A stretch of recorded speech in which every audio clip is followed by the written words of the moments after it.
बहुत लोक मानकठु आपण शुणिबाकू पाइथिबे कि आम इंडियन फूड रे प्रोटीन बहुत कम मात्रा रे रहे। आउ जो बाहर कंट्री तांकर सब खाद्य रे प्रोटीन अधिक थाए। किंतु सत कहिया को गले आपणकर खाद्य रे प्रोटीन रो परिमाण कम नुहे, किंतु आपण जो खाद्य खाउचंती आपण ताकू ठीक भावरे संतुलित करि पारु नाहंती।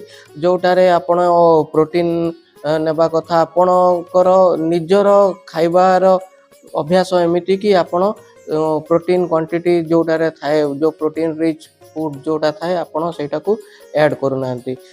माने देखंतु ओडिसा रो जदि आमे किछि खाद्य को नेबा, जो परंपरागत खाद्य चली आसी देखिए बहुत बढ़िया खाद्य। दही पखाल खाती गरम दिन रे आपण भात रे दही थाए, दही रे आपण को प्रोटीन क्वांटिटी मिले, कार्ब्स रो भलो सोर्स अछि भात। आउ डालमा, जदि डालमा को आपण कौन से खाद्य सहित तुलना करेंगे, खाद्य रे से डालमा रे आपणकर डाली अच्छी प्रोटीन रो किछि परिमाण अच्छी। तापरे विभिन्न प्रकार सेठी पनीपरिबा पड़ी थाए, फाइबर मध्य आपण को मिले, कार्ब्स रो भी बेटर सोर्स मिले। आउ जोटा संतुला कहती, जोटा ऑथेंटिक संतुला जो पुराना कालरू आम ओडिशा रे चली आसी, one of the best food कहले किछि अत्युक्ति हेबनी, कारण तेलर परिमाण बहुत कम।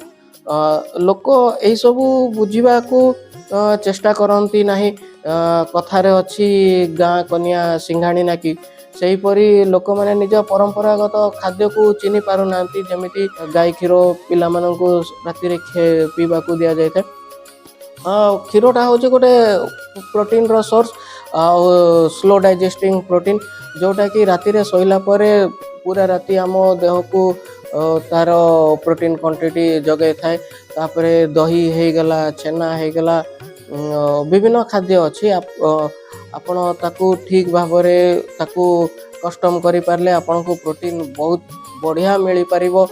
आउ जोटा जदि आपण कहउचंती बाहर कंट्री रे जोटा प्रोटीन अच्छी, आपण माने निजे भावंतु को जिनिसर तांकर अधिक प्रोटीन अच्छी। सही अंडा खाइबे, सही अंडा आमे भी खाउचु, सही चिकन से माने खाउचंती, सही चिकन आमे भी खाउचु। आउ एमिति किछि शस्य अच्छी कि जोटारे तांकर प्रोटीन क्वांटिटी अधिक थाए। स्पेशली ओडिशा रो जदि आपण कथा कहिबे, मांडिया होची गोटे बहुत बढ़िया शस्य। आमे जानिछु आम गाँव रे आगे मांडिया रो उत्पादन बहुत होतला, किंतु धीरे धीरे लोक से मांडिया को खाइबा को छाड़ी देले। किंतु एबे पुणी से मांडिया फेरी आसी, कारण तार ना चेंज हो जाइए। लोक मिलेट कहले शस्य, किंतु लोक एबे ओडिशा रो मुख्य जेतिकी अछंती मांडिया मिलेट कहले मांडिया को बुझुचंती। केवल गोटे ना चेंज हो गलारू तांकर माइंडसेट टा चेंज हो जाउची। जड़ा तेल जोटा कि माने बहुत बढ़िया तेल, सेतबेले जड़ा तेल को समस्ते घृणा करिले, किंतु आज से जड़ा तेल को जेतेबेले आपण कैस्टर ऑयल कहउचंती, तार 100 ml को आपण 150 टंका 200 टंका देकी किणुचंती। तापरे दलिया अच्छी जो गहमर छोट छोट खंड, सेटा इक्विवेलेंट टू ओट्स आपण 200 टंका केजी पर केजी देकी किणवे। कहीं एटा आपण को माने बाहर यूट्यूबर हो गला कि फॉरेन कंट्री रो आसी शुणिले आपण को खाइबा को भी भल लगुच। दलिया रे भी सेम न्यूट्रिशन अच्छी, बास 19-20 रो किछि फरक अच्छी। दलियाटा कम दाम, से समस्त को लगुच कि दलिया रे न्यूट्रिशन बहुत कम अच्छी। तो आजिकल माइंडसेट एमती हो जाए, जो जिनसटार प्राइस अधिका अच्छी, आउ जो जिनसटा बाहर आसी लोक मानकू सेटा भल लगिलानी। आउ निजर परंपरागत जो खाद्य सबू अच्छी से सबू को भूली पाश्चात्य सभ्यतार खाइबारे आपण जीवाको दौड़िले। जोटा आपण को माने गोटे आपण को टेस्ट भल लगी पारे, किंतु हेल्थ उपरे बहुत सारा कुप्रभाव पड़ी। तो आपण को बेटर हम निज परंपरागत खाद्य खातु। ମୁଁ ଜାଣିଛି ଆମ ଓଡ଼ିଶାରେ ଭାତ ଚାଉଳ ଭାତ ହେଉଛି ଏକ ପ୍ରଧାନ ଖାଦ୍ୟ।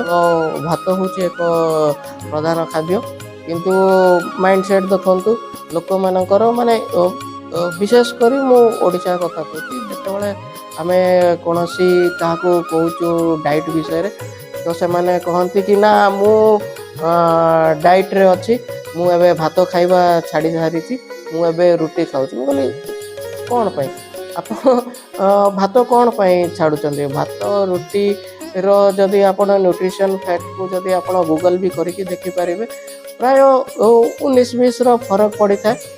କେବଳ ଆପଣ ଭାତ ଖାଇନଥାନ୍ତି, କେବଳ ଆପଣ ରୁଟି ଖାଇନଥାନ୍ତି, ଭାତକୁ ଡାଲି କିମ୍ବା ଡାଲମା କି ଯାହା ସହିତ ଗୋଟେ ପୁରା କମ୍ବାଇନ୍ କରି ଖାଆନ୍ତି।